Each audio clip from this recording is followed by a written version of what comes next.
Trump and Vance shout at Ukrainian President Zelensky for not saying, "Thank you," then tell him to leave White House. A high-stakes Oval Office meeting spiraled out of control as Donald Trump and J.D. Vance berated Ukrainian President Volodymyr Zelenskyy and cut their peace negotiations short. President Donald Trump and Vice President J.D. Vance's meeting with Ukraine President Volodymyr Zelenskyy turned tense after the group began discussing the United States' support for Ukraine amid attempts to end the Russia-Ukraine war.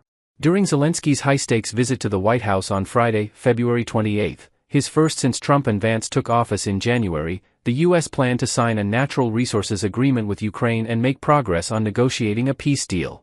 "We're going to sign the agreement at the conference in the East Room a little while, right after lunch," Trump told reporters inside the Oval Office.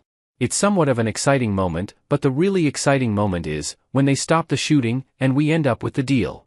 And I think we're fairly close to getting that." The meeting then quickly turned into a confrontation, with Trump and Vance berating the Ukrainian president as Vance accused him of being disrespectful for trying to litigate U.S. Ukraine policy in front of American journalists. "Right now, you guys are going around and forcing conscripts to the front lines because you have manpower problems," Vance told Zelensky during the tense conversation. "You should be thanking the president for trying to bring you into this conference." Zelensky then accused Vance of never having been in combat or having been to Ukraine, telling the vice president that he wasn't going to tell Ukrainians what we're going to feel. "We're trying to solve a problem," Zelensky said. "Don't tell us what we're going to feel, because you're in no position to dictate that."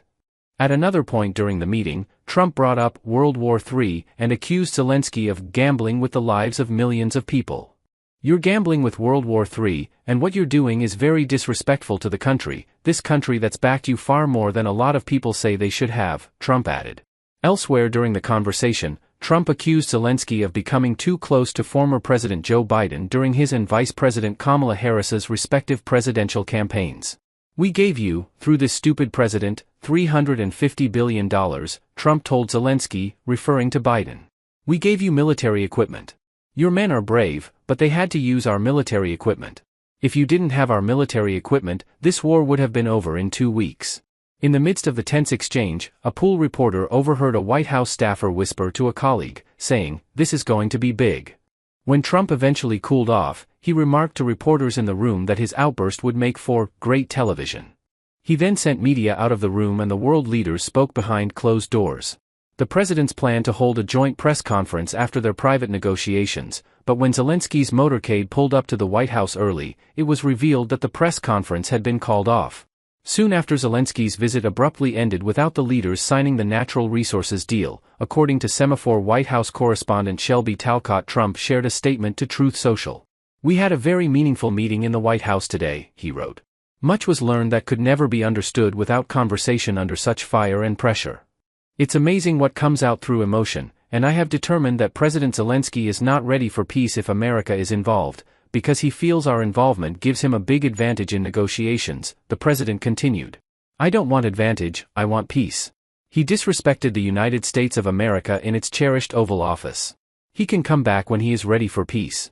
Zelensky followed up by extending his gratitude for everything the United States has done on behalf of Ukrainian people, writing on X, "Thank you America, thank you for your support, thank you for this visit.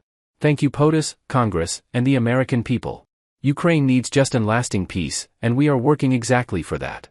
Russia's invasion of Ukraine began in late February 2022, a situation that came after months of tensions and quickly unraveled, leading to countless deaths and the displacement of millions. The United Nations Refugee Agency has estimated that more than 10 million refugees are believed to have fled Ukraine since the start of the war.